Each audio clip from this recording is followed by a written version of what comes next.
लहानपणापासून बर्फ बघायची, बर्फ म्हणजे हिमवृष्टी होताना बघायची खूप इच्छा होती आणि व्लॉगिंगला जसं जसं सुरुवात झाली तर थंड हवेच्या ठिकाणी आपण जावं असं डोक्यात सतत विचार यायचे आणि आत्ता योग जुळून आला. मी जानेवारीचा महिना निवडला यासाठी कारण तेव्हा खूप थंडी असते आणि बर्फवृष्टी होण्याचे जास्त चान्स असतात आणि डिसेंबर एंड मी टाळला कारण तेव्हा खूप गर्दी असते. त्यामुळं मी जानेवारीच्या पहिल्या आठवड्यात माझ्या प्रवासाला सुरुवात केली.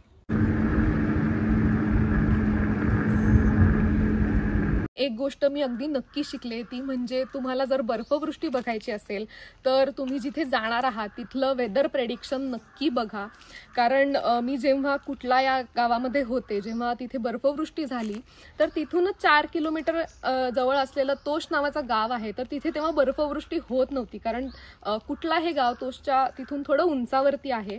त्यामुळं ज्या गावी तुम्हाला बर्फवृष्टी बघायला जायचं आहे स्पेसिफिकली त्या गावाचं तुम्ही वेदर प्रेडिक्शन बघा. कारण प्रत्येक गावामध्ये जरी थंडीच्या सीझनमध्ये तुम्ही जात असलात तरी तिथल्या बर्फ पडायच्या वेळा वेगवेगळ्या असतात, तिथलं हवामान थोडं वेगवेगळं असतं. त्यामुळे स्पेसिफिक त्या गावचं वेदर प्रेडिक्शन बघून मगच ट्रिपचं प्लॅनिंग करा. म्हणजे मी पहिल्यांदाच हिमाचलला चालले होते आणि कोकणात पावसाळ्यात जसा रोज पाऊस पडतो तर मला असं वाटायचं की थंडीत तिकडे रोज हिमवृष्टी होते, पण तसं नाही हे मला तिथे गेल्यावरती समजलं. जेव्हा 70% किंवा त्याच्यावरती स्नोफॉलचं प्रेडिक्शन असतं तेव्हाच तिथे बर्फ पडतो. जेव्हा 30-40% वगैरे असं दाखवलेलं असतं स्नोफॉल तर तेव्हा तो वरती डोंगरांच्या इथे वगैरे असं पडताना आपल्याला लांबून दिसतो, पण जेव्हा तुम्हाला खरोखर तो तुमच्या अंगावरती पडताना तो एक्सपिरियन्स घ्यायचा असेल तर 70% किंवा त्याच्यावरती जेव्हा स्नोफॉलचं प्रेडिक्शन असतं तेव्हाच तिथे बर्फवृष्टी होते.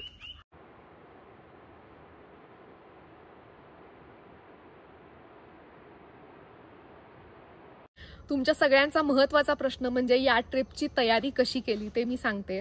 जेव्हा तुम्हाला थंड ठिकाणी, थंड प्रदेशात जायचं आहे, जिथे बर्फ आहे अशा ठिकाणी जायचं आहे तर अगदी महत्त्वाच्या गोष्टी ज्या लागणार आहेत ते म्हणजे मायनस टेम्परेचरमधलं जॅकेट. आता मी घेतलं होतं ते -5 टेम्परेचरचं जॅकेट घेतलं होतं. तुम्ही आणखीन थंड ठिकाणी जाणार आहात जिथे खूप बर्फ आहे आणि जिथलं टेम्परेचर अजून कमी आहे तर -10, -15 असे जॅकेटसुद्धा अवेलेबल असतात. तर तुम्हाला ज्या ठिकाणी जायचं आहे त्या ठिकाणच्या टेम्परेचरनुसार तुम्ही ते जॅकेट घेतलं पाहिजे. त्यानंतर हँडग्लोव्ज आणि थर्मलची मी पेअर घेतलेली होती जी मी पूर्ण घालून त्याच्यावरती 3 लेअर घालून मी सगळीकडे फिरत होते. तर थर्मल आवश्यक आहे. त्यानंतर हँडग्लोव्ज आणि कानाची एक पट्टी असते जी अगदी घट्ट बसते व्यवस्थित कानाला. उगाच फॅन्सी काहीतरी लूज आहेत अशा काही घेऊ नका, जे व्यवस्थित घट्ट बसेल, जिथे थंडी वाजणार नाही ज्यातनं, असेच तुम्ही घेतले पाहिजेत. त्यानंतर सगळ्यात महत्त्वाचं म्हणजे शूज, स्नो शूज आणि स्नो सॉक्स. आता स्नो सॉक्स हे आपल्या रोजच्या सॉक्सपेक्षा थोडे वेगळे असतात, थोडे जाड असतात आणि तुम्ही 3-4 दिवस जरी घातले ते सलग तरी त्यांना वास येत नाही. आणि स्नो शूज मी असे घेतले होते की त्यातही बरेच प्रकार आहेत. मी थोडे हायकिंग आणि स्नो असे दोन्हीचे कंबाईन वाले मी शूज घेतलेले होते. असेही शूज असतात जे फक्त स्नोसाठी असतात तर तेही तुम्ही घेऊ शकता. हे सगळं मी घेतलं डिकॅथलॉनमधून. नाही, प्रमोशन नाही करत आहे, पण खरंच मी डिकॅथलॉनमधून यासाठी घेतलं. मी ऑनलाईनही पाहिलं पण तिथे मला खूप चांगल्या प्रकारे त्यांनी समजावून सांगितलं की कुठले शूज घेतले पाहिजेत, काय जॅकेट घेतलं पाहिजे. तर आपण ज्या ठिकाणी जाणार आहोत तिथलं टेम्परेचर बघून मगच तुम्ही ते जॅकेट आणि ही सगळी तयारी केली पाहिजे. जे आपण शूज घेतलेले असतात तर ते ट्रिपहून आल्यानंतर तुम्ही त्याला छान व्हॅक्यूम सील करून बंद करून ठेवू शकता आणि तुम्ही परत वर्षभराने जरी गेलात तरी तुम्ही ते छान वापरू शकता असं आहे. आपल्याकडे असं असतं ना की नातेवाईक कोणीतरी जाऊन आलेत किंवा मित्र जाऊन आलेत त्याच्याकडनं आपण एखादं जॅकेट घेतलं, शूज घेतले, एकाच ट्रिपसाठी जायचं असं, तर असं अजिबात करू नका. तुम्हाला तुमच्या म्हणजे तुमच्या मापाचे, तुम्हाला जे व्यवस्थित बसतील असेच कपडे, असेच शूज आवर्जून खरेदी करा. थंडीचे कपडे, स्नो शूज, जॅकेट या सगळ्याचा एकंदर खर्च मला 15,000 पर्यंत आला. तुम्ही कुठून खरेदी करत आहात किंवा ज्या ठिकाणी जाणार आहात तिथलं टेम्परेचर काय असेल यावरती हा खर्च कमी जास्त प्रत्येकाचा होऊ शकतो. एक गोष्ट महत्त्वाची ती म्हणजे आपण वस्तू घेताना असं कायम बघतो की थोडं स्वस्तात मिळालं तर आहे, चांगलं आहे, पण असं अजिबात करू नका. थोडे कपडे महाग असतात, ह्या सगळ्या वस्तू थोड्या महाग असतात, पण तरीही भविष्यात पुढे कामी येतील याचा विचार करूनच ह्या गोष्टी खरेदी करा. काही वेळेला असं होतं की आपण स्वस्तातलं घेतो आणि तिथे गेल्यानंतर प्रॉब्लेम होतो काहीतरी आणि त्या वस्तू आपल्याला एकतर तिथे मिळत नाहीत किंवा खूप महाग मिळतात. त्यामुळे इथून जातानाच व्यवस्थित, थोडी महाग असली तरी चांगल्या क्वालिटीचे सगळ्या वस्तू तुम्ही खरेदी करा आणि मगच ट्रिपला जा.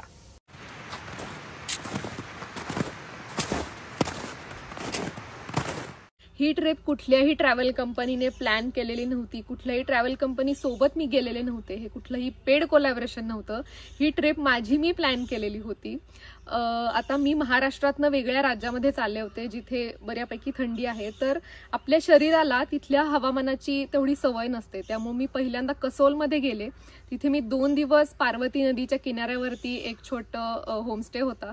तिथे साधारण 1500 रुपये पर डे असं भाडं होतं. तर तिथे मी राहिले 2 दिवस आणि मी काहीच केलं नाही, कारण आपल्या शरीराला तिथे जुळवून घ्यायला तेवढा वेळ लागतो. आणि तिथेच मी मणिकरणला सुद्धा जाऊन आले, त्याबद्दलचा मिनी व्लॉग तुम्ही पाहिला असेल. त्यानंतर मी कसोलवरून तोषपर्यंत बाय कार गेले, जो असा थोडा घाटाचा रस्ता आहे, 1 तास वगैरे लागतो तिथे जायला. आणि तोष पासून पुढे खऱ्या अर्थाने माझा कुटलाकडे जाण्याचा ट्रेक सुरू झाला. कुटला हे गावाचं नाव आहे आणि ज्या कॉटेजमध्ये मी राहिले होते त्या कॉटेजचं नाव आहे मिस्टेरियस कुटला कॉटेज. त्याची लिंक इंस्टाग्रामची मी तुम्हाला डिस्क्रिप्शन बॉक्समध्ये देते.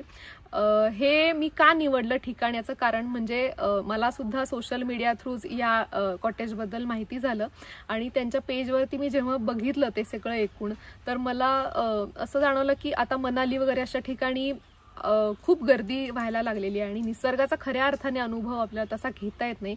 पण मी पहिल्यांदाच हिमाचलला जात होते आणि निसर्गाचं वेगळेपण मला जवळून अनुभवायचं होतं. आणि कुटला या ठिकाणी साधारण तोषपासून 3 तासाचा ट्रेक करून जावं लागतं. तिथपर्यंत गाडी पोहोचत नाही, रस्ता नाहीये तिथपर्यंत, म्हणून मी ते ठिकाण ठरवलं. मिस्टिरियस कुटला कॉटेजमध्ये वेगवेगळ्या प्रकारचे कॉटेजेस आहेत. मी जिथे राहिले होते त्याचा दिवसाचा खर्च साधारण 5 ते 6 हजार रुपये होता, ज्याच्यामध्ये 2 वेळचं भरपेट जेवण, चहा, नाश्ता आणि थंडीपासून सगळं संरक्षण होण्यासाठी गरम पाणी, गरम पाण्याच्या पिशव्या, हे सगळ्या सोयी ते आपल्याला पुरवतात. त्याचबरोबर आपल्याला जर तिथून जवळ कुठला ट्रेक करायचा असेल तर त्यासाठी ते आपल्याला गाईड करायलाही येतात. जसं मी ट्रेक केला होता बुडावनच्या इथे गेले होते मी, साधारण 4 किलोमीटर अंतर आहे आणि तिथे मला ना पूर्ण डोंगर भरून बर्फ असा वरनं पडलेला आणि खूप मोठं मैदानभर बर्फ मला बघता आला. आता तुम्ही म्हणाल की पहिल्यांदाच हिमाचलला गेले आणि इतक्या अवघड ठिकाणी ट्रेक करून मी का गेले, तर त्याचं कारण हेच आहे की जिथे अजून माणसाचा तिथे हस्तक्षेप झालेला नाहीये, जिथला निसर्ग अजूनही शाबूत आहे, असं ठिकाण मला जवळनं खऱ्या अर्थाने अनुभवायचं होतं, म्हणून मी कुटलाला तिथे गेले.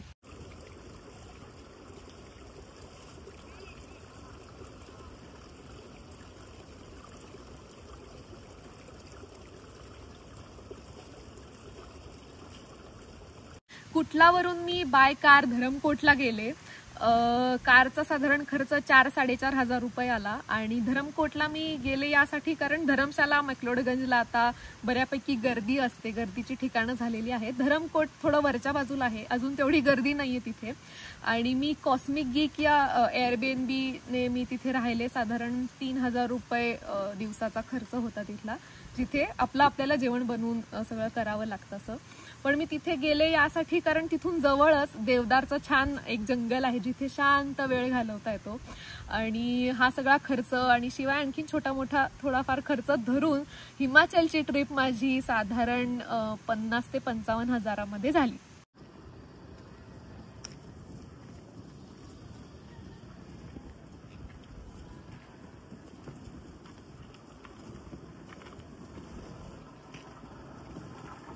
आणखीन एक महत्त्वाची गोष्ट तुमच्यासोबत शेअर करायची, ती म्हणजे काहीच दिवसांपूर्वी यूट्यूब पार्टनर प्रोग्राम तर्फे एक गाईड आपल्या यूट्यूब चॅनलला मिळालेला आहे, जो यूट्यूबचा पुढचा प्रवास आपल्याला थोडा सोपा करायला मदत करेल. असं आतापर्यंत आलेल्या अडचणी असतील किंवा अधिक लोकांपर्यंत कसं आपल्याला पोहोचता येईल यासाठी ते मला ऑनलाईन मदत करणार आहे.